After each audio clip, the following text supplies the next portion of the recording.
You know, they have to have this, and it's nice to have all those things. Believe me, I want all those things. You know, but if I cannot afford them, I'm not going to go out and buy them. I'm a cash-on-hand person. I do not believe in credit cards. I do not believe in debit cards. I believe in cold hard green cash.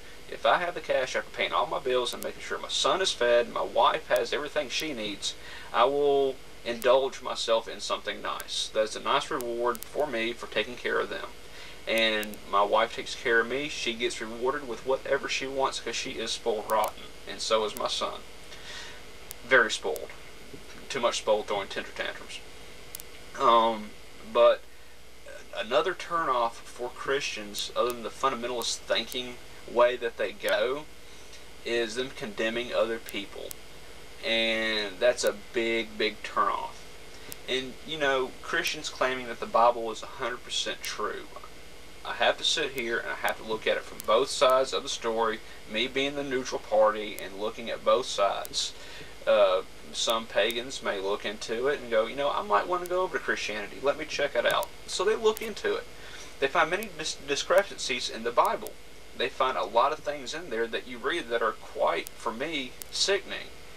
Such as Numbers 31, where Moses' people committed mass genocide against the people of the city, took the young virgin girls and made them their wives, and killing everyone else. So here we have Moses' people, through the orders of God, to go into the city, which is their promised land, supposedly, and they pillage, plunder, burn, kill, destroy, and then take the young girls and make them their wives for whatever purposes, and Christians defend that by saying that's the spoils of war. And I'm thinking to myself, at this point, well, you know, you're supposed to love yourself like you love your neighbor, but you're killing everybody. I mean, that makes no sense to me. It seems like it's a very warlike religion when I study it so much. And I've had to look at it, and I have put all religions into this. I have looked at many religions, and I have to look at it, what fits best with a cult, and the FBI's definition thereof. So I go down through the list, and everything that I read about Christianity fits into that slot of being a cult. They separate them from other people. They use relics to support their causes. And even if you see things like Jesus Camp, that's just down outright brainwashing is what that is. That's brainwashing. That's all it is simple, downright brainwashing.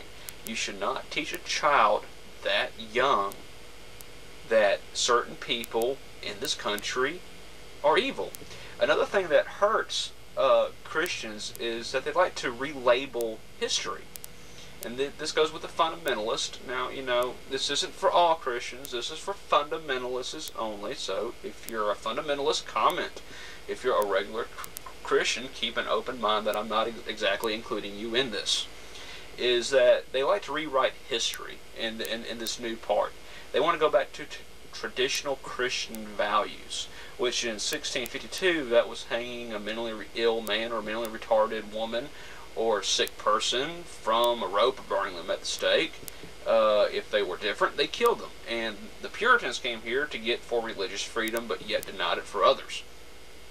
So you look at that. That's traditional Christian values, if you think about it hard enough. Now, when you come up to 1776, we have Washington, Paine, Jefferson, Franklin, both Adams, Madison, you know, Abraham Lincoln later down the line. You look at all of these presidents and founders of the Constitution, and many of them presidents as well. You take a look at some of the comments that they had to say. Thomas Jefferson never received communion while he was in church. He never knelt in church or kneeled in church before God. He didn't do any of these things. As a matter of fact, with one of his treaties that he wrote along with, I think it was going to be, was it Madison or Adams? I can't remember. You can comment below. That said that this is not a Christian nation. Okay, you look at Thomas Jefferson. Jefferson had a lot of things about Christianity. A lot of them weren't nice. Benjamin Franklin was a member of Hellfire's Club, and in England when he was younger, and even still went up into his latter years, said that a lighthouse serves more purpose than the church does. You look at Paine. Lincoln, who said that he is not a Christian and the Bible is not his book. You look at these founders, and they had a separation of church and state, and I believe for a reason. Is for one comment that they said is that the church never has been, in the past nor present, has been a protector over the people's rights. Because that's true. If you look at it from the history of the church, there's a lot of death, a lot of destruction, a lot of torture, a lot of killing going on. And, you know, this isn't, say, for example, a Baptist church or a non-denominational church. No, I mean, this is through the Pope. Vlad the Impaler did everything he did with the blessings of the Pope at the time. And we see how evil that is. So history doesn't help them up, and the way they like to rewrite history doesn't help them much either. The last thing that doesn't really help them much, from what I've seen, is all the stories that they tell, saying Halloween is evil, and, you know, pagans are evil. I mean, they really do like to bash people. I mean, a lot of them do. A lot of these fundamentalists do.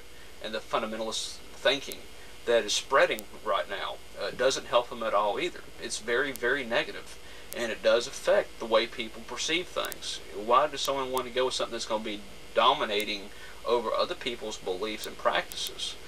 That's not fair. That's not the way this nation is. This nation is for everybody. It's secular. It's for everybody. You know, this is not a Christian nation. This is not a Jewish nation. This is not a pagan nation. This is a nation of everybody. Put in a primordial soup mix. You know, this is for everybody. You know, every different walks of life, different person's beliefs, and, you know, the system seems to be working up until most recently. You know, which is a different conversation altogether. But things like vampires and Frankenstein monsters and black bats and haunted houses and all these things, a lot of these are dark and evil ideas that sprang from a lot of the way Christians try to perceive things. You know, never once did a pagan god, or we'll say the Wiccan god, which can be perceived as Pan sometimes, never once did the Bible ever say that Lucifer had horns or clove feet. He was a beautiful angel that fell from heaven, in which 1/4 came with him. You know, so he's a beautiful angel, and he is, you know, cast out of heaven with 1/4, or is it 1/3? I'm not a Christian. You correct me if I'm wrong, but somewhere along those lines. So Christians turn it to a dark way. So a lot of these things that you see, like Halloween is evil, that's their own making. Those are their own ideas that they inject. So they come up with all these dark, vivid ideas, and they project them onto other religions to make them look bad.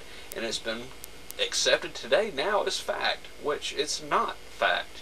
You know, in Celtic religions, there is no such thing as a Frankenstein monster or a vampire.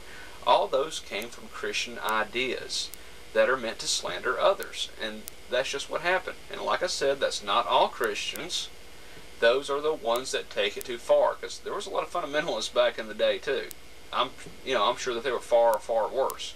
But it was taught, it was spread, and that's the way it's accepted today. So even Christians that mean well are going to look at it, and since they're taught that from birth, that's the way they're going to perceive it today, and they're not going to believe it. I mean, it's very simple. So those are some of the ways that hurt Christianity and why it's declining now. And they make it out like they are the ones being attacked, which they're really not. They are destroying themselves with, you know, everything that they're doing with these nutballs rolling around, fundamentalists trying to blow up buildings, kill police officers, killing young children in Africa and Nigeria. And a lot of other stories. I mean, you can see Jesus camp, brainwashing kids, you know, and all these other things. They're hurting themselves. I mean, they really are, and that's why they're in decline. But then they want to turn around and blame it on the devil trying to change people, which, as a pagan, I accept responsibility for my own actions. If I was to break the balance and blow everything, all the money that I had now, I can't blame it on the mean old nasty demon. I have to take accountability for myself. And that's what these fundamentalists need to do, is take the accountability on themselves for what they have done and for making their own faith look horrible, which I'm sure for many Christians out there are beautiful and nice, but I've been getting a lot of hate mail from a lot of fundamentalists. And the only thing I can really say on that is that you made your own bed, you're going to have to lie in it. So this is David for the Wicked Channel. Blessed be, Mary Part, hail yourself, infernal greetings to all, and Mary Part.